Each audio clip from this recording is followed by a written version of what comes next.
we've had crowdfunding and we've had venture capital, so now we're going to try government. Sort of nearly government. Who's heard of the Technology Strategy Board? Oh, a few of you. That's good.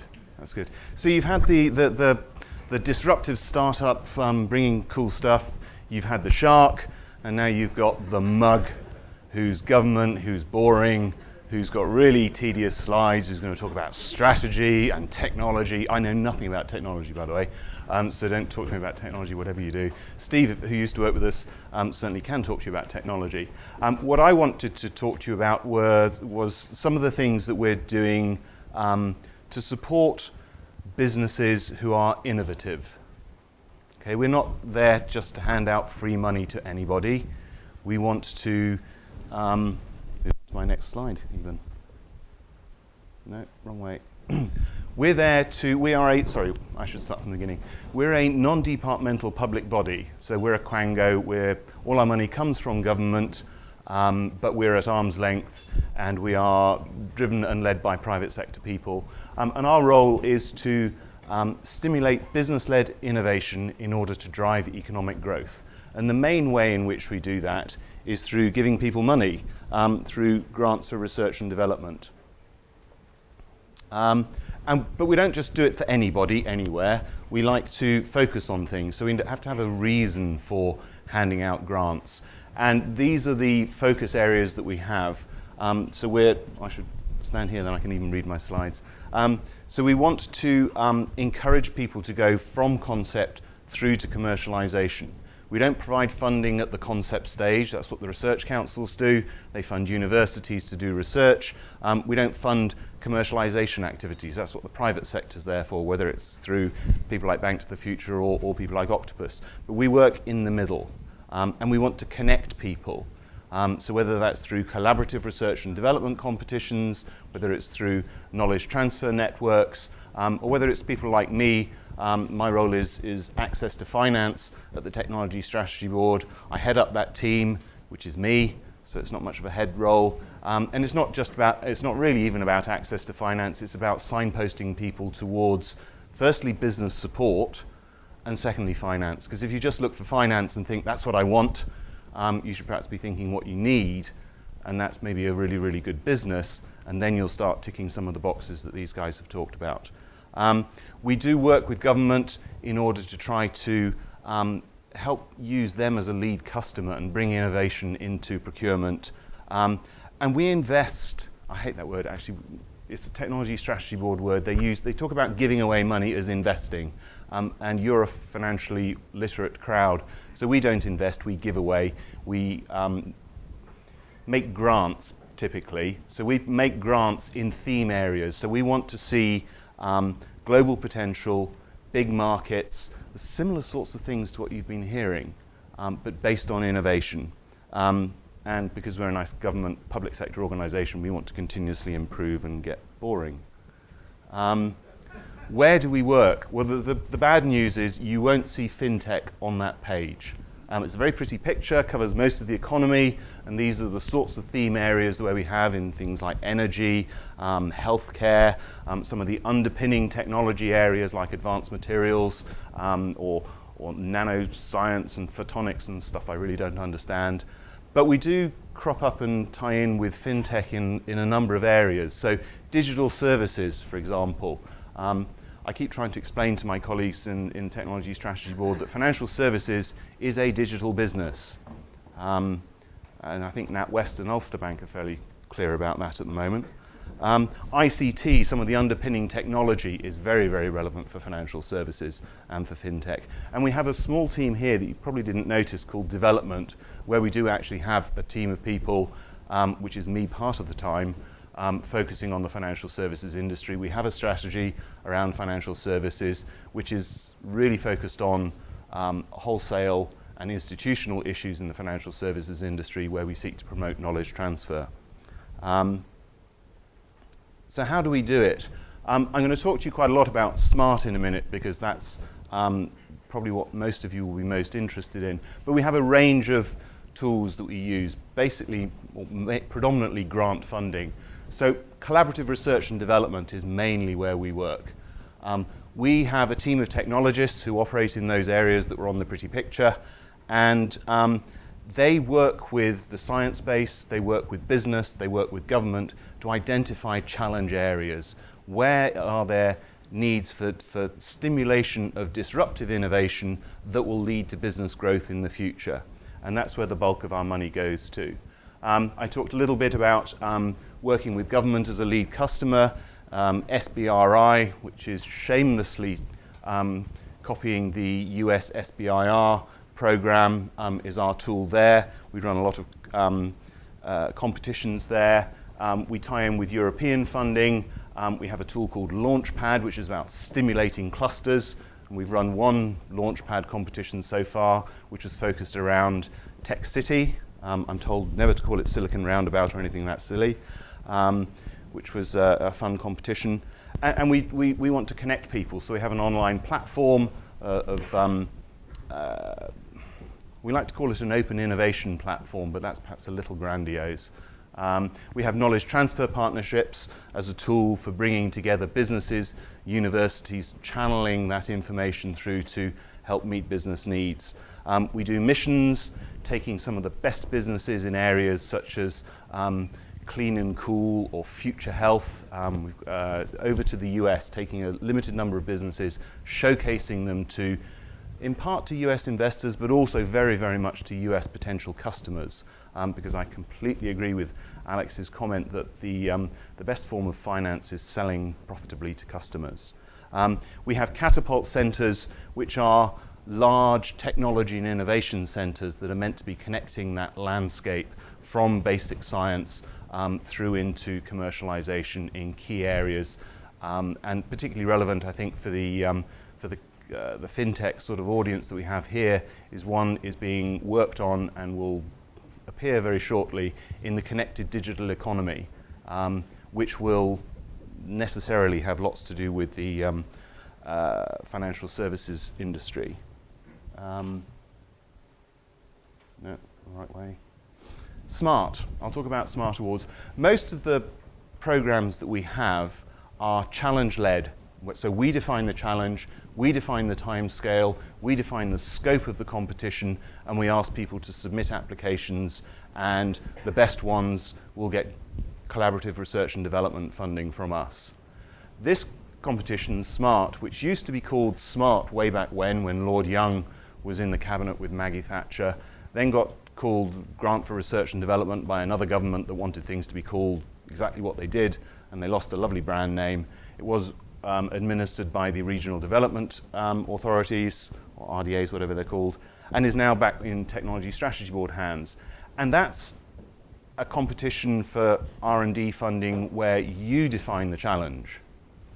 And if your challenge is significant for your business, if you are looking to do something innovative that's really disruptive, that's not just making a nice little bit of a change or slightly improving your business, but that's really changing things, that has a very strong business case and has a solid execution plan, then this is the sort of thing for you. It's focused only on small and medium-sized enterprises. It can work, which includes micro businesses. It is open for startups. By the time you actually get the award, you do need to have incorporated as a business. And there are three strands to it. So proof of market, which is for, it's really going out there saying, is there anything to do here? Is there really a market? Proof of concept, maybe you've seen that there's a market and you think, well, do my 4,000 lines of code, or was it 4 million, or lots and lots of techie stuff, does it actually work? And then a prototype development. Can I actually get some traction, perhaps with a lead customer, something to demonstrate so that I can go on and get follow-on funding? The time periods vary. Some of them are shorter, some of them are longer. The amount of money varies, obviously. Up to £25,000 in a grant, which covers 60% of the costs of the projects. I'm not a mathematician, but that's around sort of £50,000, £60,000. That's, I don't know, 3-4 months' work actually to see whether there's something really worth doing there. When you get a £250,000 grant, and that's covering 35 to 45% of the project costs, that's looking at doing something quite significant over a couple of years, and you can really get into proving that your prototype actually does work and doing the research and development that can take that disruptive idea through to something that has traction. And the key thing I would say is that, I can't remember what came after this, but the key thing is that what we're trying to do is to stimulate innovation. We offer grants, but it's not a case of ask us for a grant and you'll get one. It's ask us for a grant or apply for a grant and win one. So just as in crowdfunding, you need to have that committed group of people who will back your idea and you need to demonstrate it to them.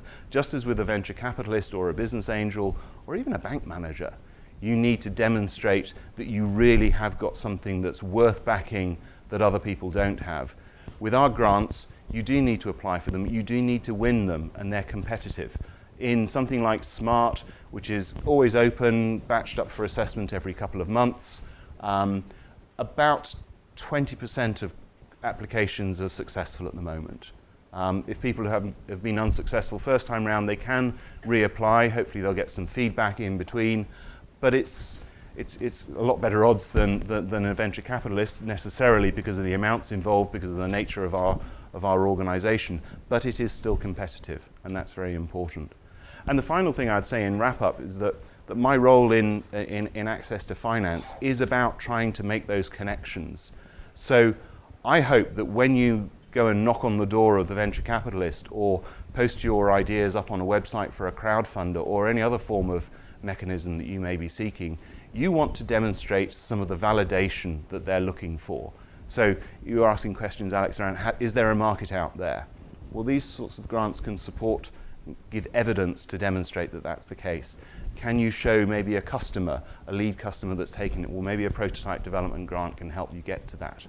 And the role of me in the Technology Strategy Board is to try and help to make those connections. I want to see your businesses signposted in these areas. I want to see our portfolio of businesses that we support signposted to the investor community so they can see that there are validated, somewhat de-risked, somewhat proven opportunities there that's a form of referral, so that the commercialization part can then happen. And I was meant to mention also knowledge transfer networks. Talk to these people, go online, find them. We have them in financial services, industrial maths, creative industries, ICT, those are the ones I've highlighted. And we have a platform called Connect, and that's our website. So go find us there, and hopefully that's helpful. Thank you.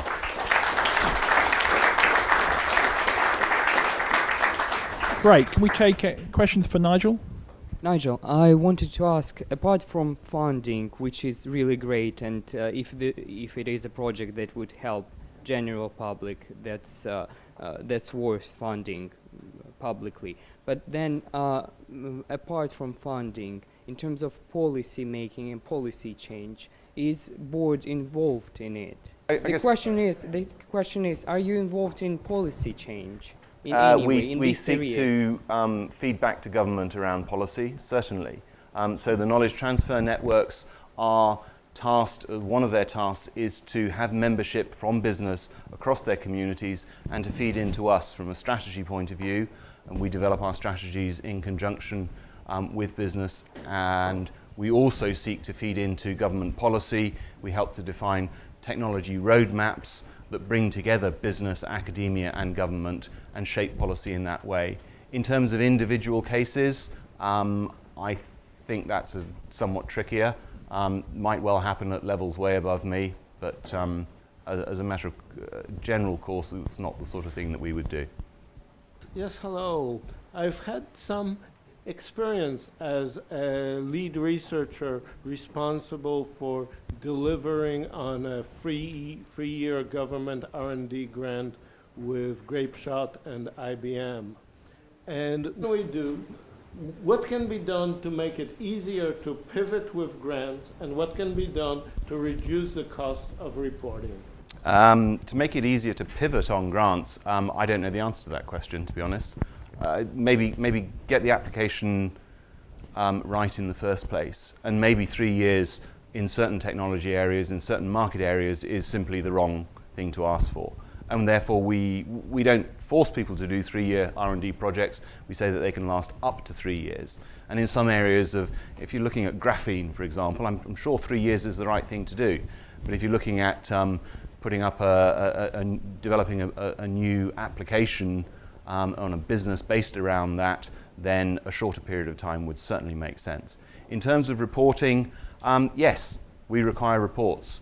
That's because it's public money involved. I mean, I don't know, many of you, probably quite a lot of you are taxpayers, or hoping to be taxpayers once you make loads of money.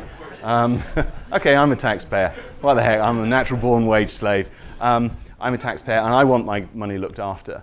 I would say that there's very good discipline in that. And if I were looking at lending to a business or investing in a business, I would want to be sure that they had the right sort of mechanisms for controlling expenditure, for managing projects, for demonstrating that they know what they're doing, because execution is vitally important, and evidencing the capability to execute is vitally important. It's boring, but it's important. Yeah, so is it normal to get professional assistance when applying for these applications? Second thing I want to ask is, if you're successful, are you more likely to be successful for the next round? Answer the second question first. In terms of the SMART awards, each application is assessed on its own merit. So it's in part it's too early to say, but I think the right answer ought to be that no, it's not a given that success at a proof of market grant would lead necessarily to success in a proof of concept, but demonstrating execution capability, showing a disrupted technology that still has need for further research and development should lead through. As for professional grant applications, I don't know what our formal response to that is. I know it happens a lot.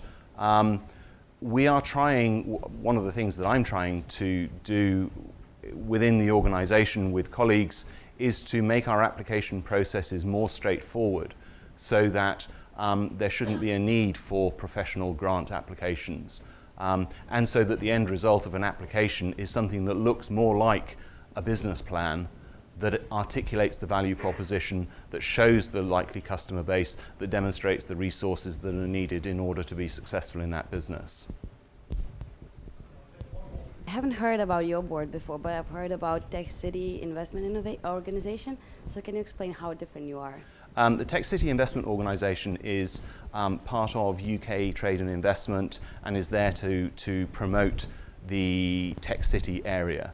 The Technology Strategy Board is there to stimulate business-led innovation in order to drive economic growth across the UK. We happen to do one competition to try to stimulate the Tech City cluster, and in that point we worked quite closely with the Tech City Investment Organisation, but we have very different remits. But we know each other well. Okay, thank you. And like each other, of course.